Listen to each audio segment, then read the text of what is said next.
Hi, Limit Break Overdrive with another video for Path of Exile, and this one is about the latest build I made, which is pretty much done. I like to kill Uber Elder with it, and then that's it.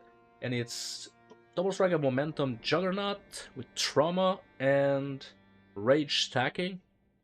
And it's pretty thick, it's got a really good amount of damage, and it could be higher damage than that too. It's just the way I chose to build it in a way that feels better, even though damage is lower, because the damage is pretty high anyway. The way the build works is you attack really freaking fast with Double Strike of Momentum, so you build a lot of trauma stacks. Like, I got the maximum I saw with my character, I think, was 135, and in turn you regen life because you're a Jug, and every time you mitigate physical damage, you regen that as life, or a part of that as life, and basically that's what keeps you alive. Your life goes back up instantly. I think the most I've seen with my character sheet open was 40,000 life regen per second. It's pretty nuts, and it's really good. I've done Maven, I've done Twisted, the Elder Slayers, that's 70% quantity for the challenge. I've done a bunch of shit. Like I said, I want to do Uber Elder, and then I'm gonna level up a new build. I have a few ideas, I just need to POB them.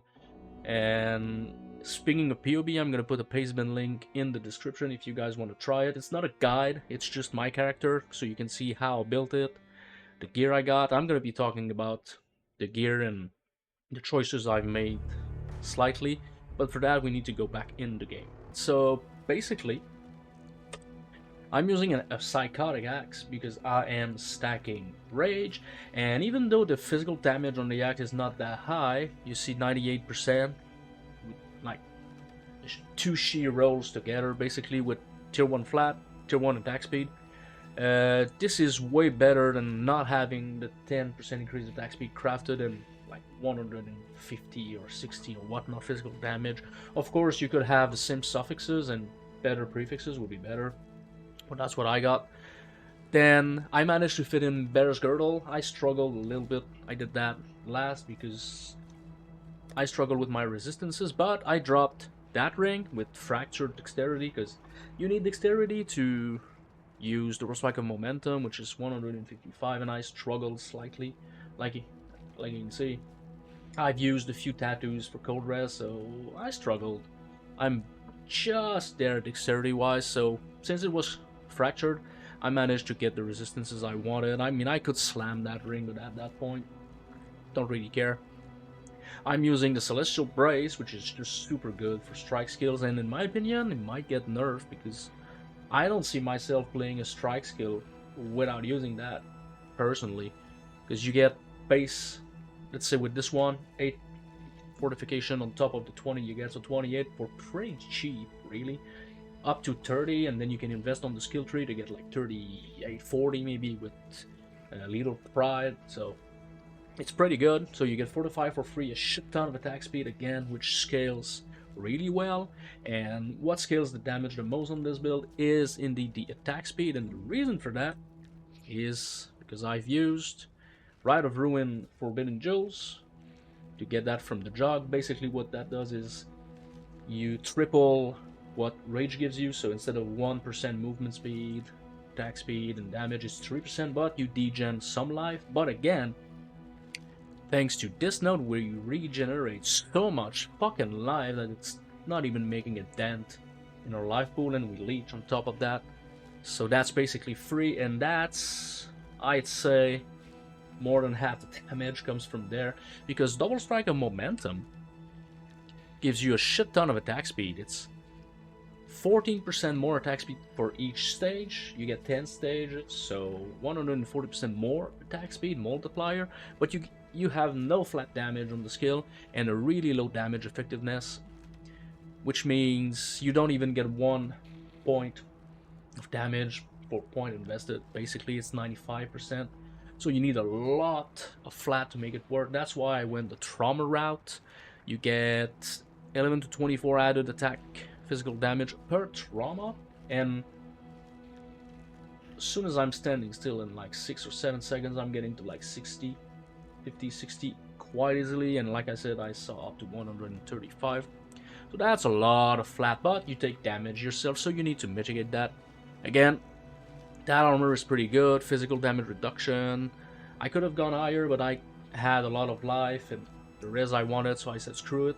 I don't have an implicit for Searing Exarch, and the reason is pretty simple is because I'm just too fucking lazy to trade for the currency because I don't farm Exarch.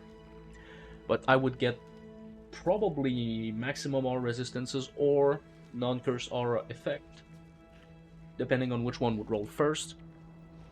This one, Reservation, Max Lightning, I got Crafted Chaos again. So I used an Essence of Loading for more Reservation on the helm, Fizz damage taken as fire, because you need to mitigate your Fizz damage. This shield is nuts. I got a physical damage reduction Fractured. I wanted +2 max all res, but I got +3 lightning and 114 life. I said, alright, I'm good with that. I'm keeping that shield. And yeah, this ring I crafted, it's really good, like a lot of resistances, minus mana cost. Because again, mana's pretty tight. Yes, I have 61 and skill is costing me 9. But we're attacking so friggin' fast that if you miss a few mobs because they die, you're gonna run out of mana. But with some regen, it's fine. Again, 42 damage with leeching, just resistances. Assured Strike. The reason I've anointed that, it's a shitty one, is because of my Lethal Pride. I have double damage on top of 24% increased damage. Before that, I was anointing this, but since I have that as an implicit on my belt, I just said screw that. I'm gonna get another anoint. And the flasks, I went with armor, and max cold and max fire res because I have already a lot of lightning. So if I pop these open, I get a lot of resist. Armor, it's not that big, it's like 100k, but it's sufficient. I got Arctic Armor 2, which gives me damage reduction here for physical and fire.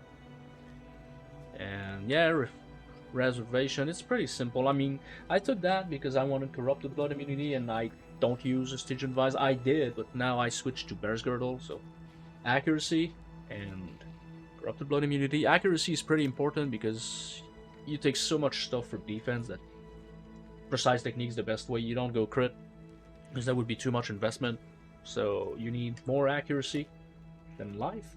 As you can see, 4609, 55, 4590.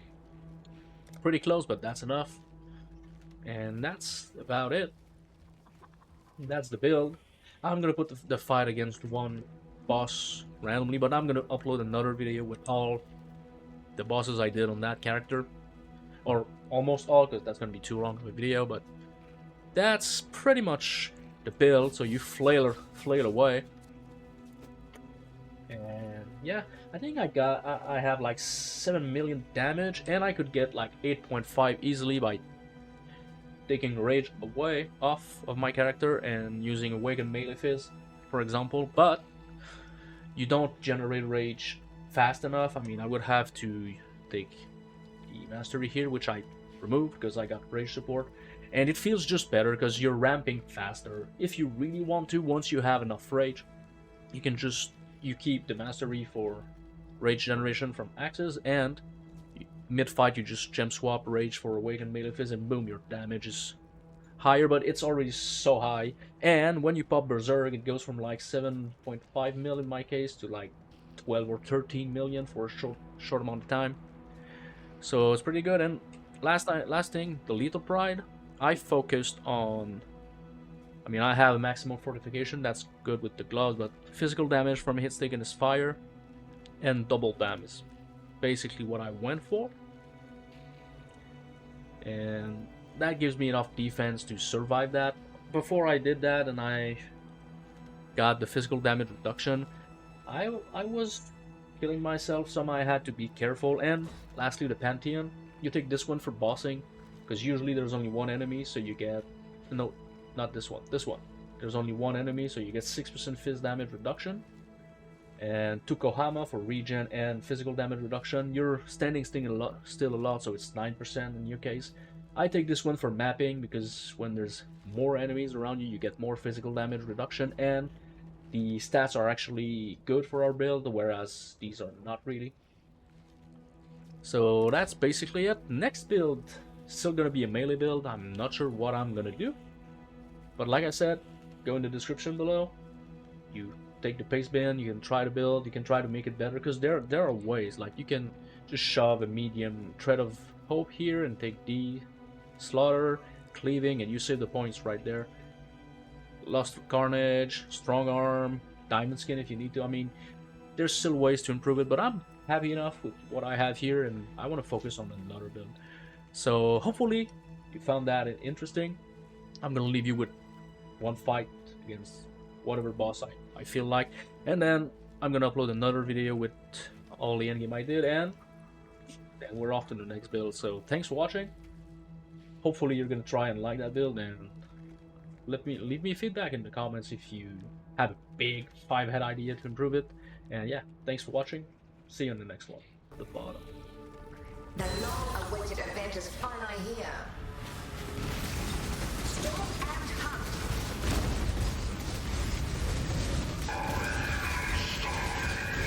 Resist the assault. He's pretty much resisting already. You can stop. Twin terrors.